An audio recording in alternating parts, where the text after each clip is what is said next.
प्रिय विद्यार्थी मित्रों, सप्रेम नमस्कार। मैं बलराम द्विवेदी आज के इस हिंदी व्याकरण की कक्षा में आप लोगों का हार्दिक स्वागत करता हूं।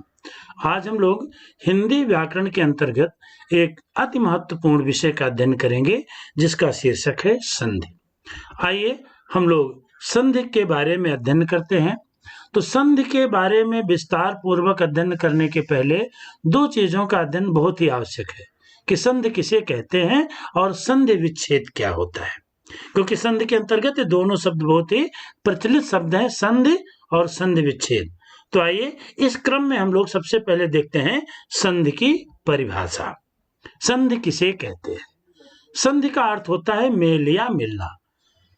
प्रिय विद्यार्थियों, संधि का शाब्दिक अर्थ होता है मेल या मिलना। अब किसका मिलना? ध्यान दीजिए, जब हम दो शब्दों को मिलाते हैं तो पहले शब्द की अंतिम ध्वनि और दूसरे शब्द की पहली ध्वनि के मिलने से जो विकार या परिवर्तन होता है उसे हम संधि कहते हैं। तो ध्यान दीजिएगा, संधि में वर्णों का या ध्वनियों का मेल होता है। पहले शब्द की अंतिम ध्वनि और दूसरे शब्द की पहली ध्वनि के मिलने से उसमें जो परिवर्तन या विकार होता है हम उसको ही संधि कहते हैं।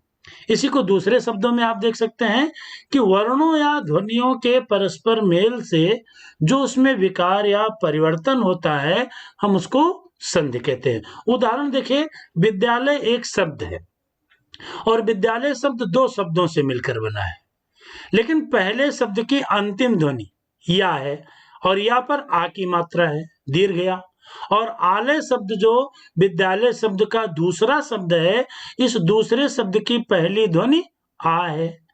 तो दीर्घ आ और आ मिलकर के आ हो गए, माने ये जो विद्यालय में आलय का आ है ये लुप्त हो जाता है, गायब हो जाता है और शब्द बन जाता है विद्यालय। इसी तरह से देव और आलय, आ और आ माने हर्ष और दीर्घ। देव में वहां पर आ की मात्रा है और आलय में पहली ध्वनि दीर्घ आ है, तो दोनों के मिलने से दीर्घ हो गया और शब्द बना देवालय। चिर आयु, इसमें भी देखिए इसी तरह से ध्वनियों का मेल हो रहा है और इन ध्वनियों के मेल में परिवर्तन आ रहा है। चिरायु में जब उसको हम चिर और आयु जो मिलाते हैं तो चिरायु शब्द बन जाता है। इसी तरह से जगत नाथ, जगत प्लस नाथ जब इसको हम मिलाते हैं तो ये व्यंजन ध्वनि है ता, और ओ ना परा की मात्रा है, लेकिन दोनों मिलकर के देखिए यहां पर जगत और नाथ में जब हम इसको संधि करते हैं तो ये जगन्नाथ, इस तरह से परिवर्तन होता है। इसी तरह से मनोयोग, इसको जब हम देखते हैं तो मना प्लस योग। अब मना में ना पर ये विसर्ग है और विसर्ग के बाद यो का योग जो होता है तो ये योग की जो योग की मात्रा है ये ना पर आ जाती है, नो, मनोयोग। मना और योग मिलकर के क्या बन जाता है?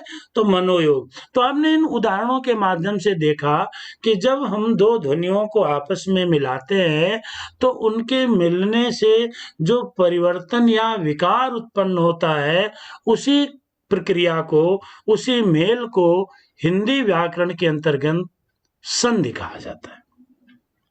इतना स्पष्ट है। अब आइए इसी क्रम को हम आगे बढ़ाते हैं और देखते हैं संधि विच्छेद। देखिए, संधि और संधि विच्छेद, हमने पाठ को शुरू करने के पहले ही आपको बताया कि ये दोनों शब्द बहुत ही महत्वपूर्ण है, इसको हमको समझना है। जब संधि किए गए दो शब्दों को हम अलग करते हैं, संधि किए गए शब्दों को हम जिसको मिलाए थे, जो शब्दों को मिलाया जाता है, ध्वनि, शब्दों के मिलने से ध्वनियां मिलती है, पहले शब्द की अंतिम ध्वनि और दूसरे शब्द की पहली ध्वनि मिलने से जो परिवर्तन होता है उसको हम संधि कहते हैं।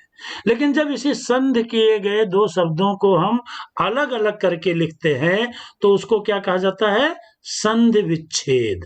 विच्छेद माने अलग करना, ध्वनियों को अलग करना। तो ये परीक्षार्थी जो है इसमें संधि है, और परीक्षार्थी को जब हम अलग अलग कर देते हैं तो इस प्रक्रिया को हम संधि विच्छेद कहते हैं। परीक्षा और अर्थी ये संधि विच्छेद है और परीक्षार्थी इसमें संधि है, माने वर्णों का मेल है। इसी तरह से वाक और ईश, वागीश, मना प्लस हर, मनोहर। तो आपको दो चीजें हमने बताई, संधि और संधि विच्छेद।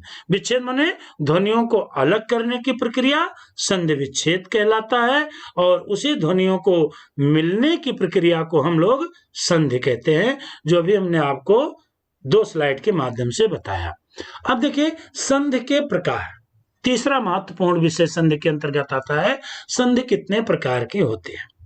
तो व्याकरण को जब हम लोगों ने पढ़ना शुरू किया था और वर्ण पढ़े थे, तो अभी हमने आपको बताया कि संधि में वर्णों और ध्वनियों का मेल होता है, और जब हम आपको वर्णों के प्रकार बताए थे तो हमने आपको वहां पर स्वर और व्यंजन बताया था।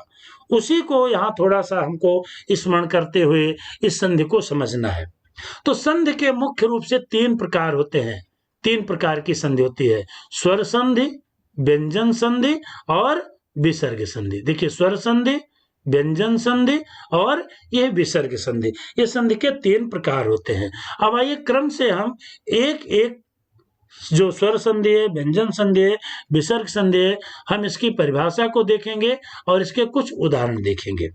स्वर संधि की परिभाषा, स्वर के बाद स्वर अर्थात 2 स्वरों के मेल से जो विकार या परिवर्तन होता है हम उसको स्वर संधि कहते हैं। बहुत सामान्य सी परिभाषा है स्वर संधि की, माने पहले शब्द की अंतिम ध्वनि भी स्वर हो और दूसरे शब्द की पहली ध्वनि भी स्वर हो।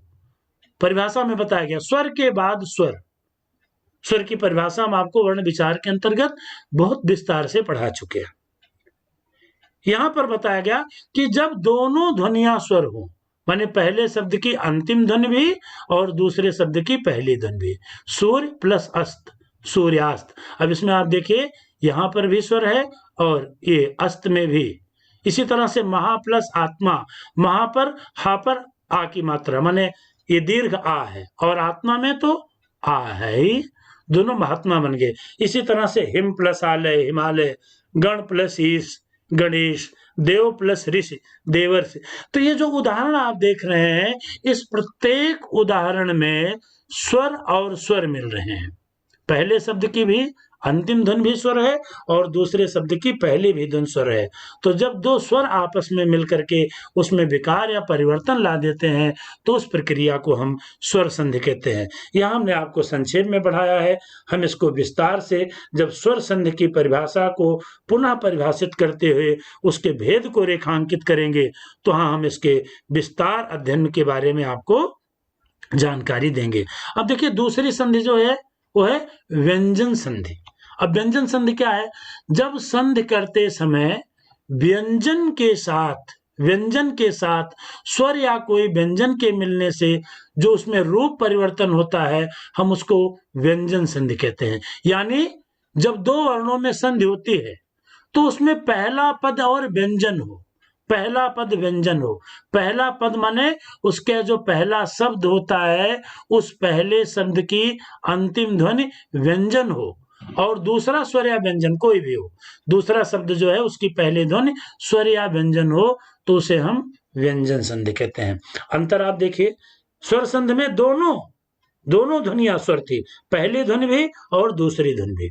लेकिन व्यंजन ध्वनि में आपको ध्यान देना है, व्यंजन ध्वनि में पहले शब्द की अंतिम ध्वनि व्यंजन और दूसरे शब्द की पहली ध्वनि स्वर या व्यंजन कोई हो तो उसके मिलने से जो विकार या परिवर्तन होता है उसको हम व्यंजन संधि कहते हैं। जैसे दिक प्लस अंबर, अब आप देखिए पहले शब्द की अंतिम ध्वनि व्यंजन है, कोई भी देखिए, दिक प्लस गज, दिग्गज, जगत प्लस ईश, जगदीश, जगत प्लस नाथ, जगन्नाथ, सत प्लस भावना, सद्भावना।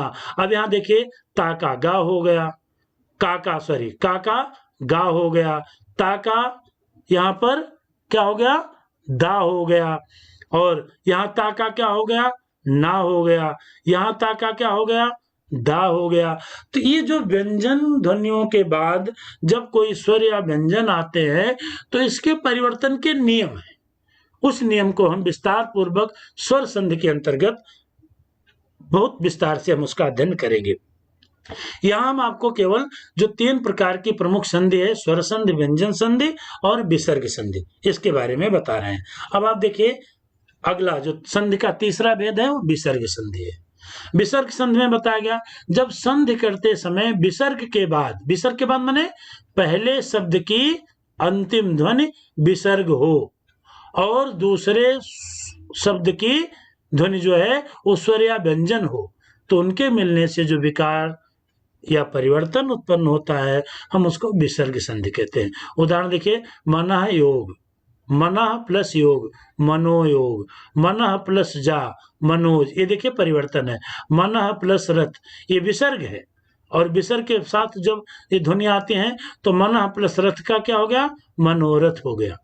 ये संधि विच्छेद है और ये संधि है। अब आप देखिए यहाँ विसर्ग के पहले शब्द की प्रत्येक शब्द जो हम आपको बता रहे हैं इसके हर शब्द के अंतिम ध्वनि में विसर्ग है और दूसरे शब्द की पहली ध्वनि में स्वर या व्यंजन है, तो अपने अपने ढंग से उसमें परिवर्तन होता है। मनः प्लस हर मनोहर, मनः प्लस भाव मनोभाव, अंतः प्लस गत क्या परिवर्तन हुआ, अंतर्गत, अंतः प्लस राष्ट्रीय अंतरराष्ट्रीय, तो ये इसके परिवर्तन के भी नियम है। हम इसको आपको विस्तार पूर्वक विसर्ग संधि के अंतर्गत पढ़ाएंगे। तो इस संधि के शीर्षक के अंतर्गत हम लोगों ने पहले भाग में जो इसका भाग 1 है उसमें हमने आपको यही बताया कि संधि किसे कहते हैं, संधि विच्छेद किसे कहते हैं और संधि के प्रमुख कितने प्रकार होते हैं। और बस इसी के साथ आपको हम धन्यवाद करते हैं। हम अगली वीडियो में आपको स्वर संधि का विस्तार पूर्वक अध्ययन कराएंगे। तो आप सबका मैं पुनः पुनः धन्यवाद करता हूं और अगली वीडियो में हम लोग संधि के अंतर्गत जो अभी हमने 3 प्रकार के आपको भेद पढ़ाए हैं उसके स्वर संधि का विस्तार पूर्वक अध्ययन करेंगे। तब तक के लिए आपको बहुत बहुत धन्यवाद।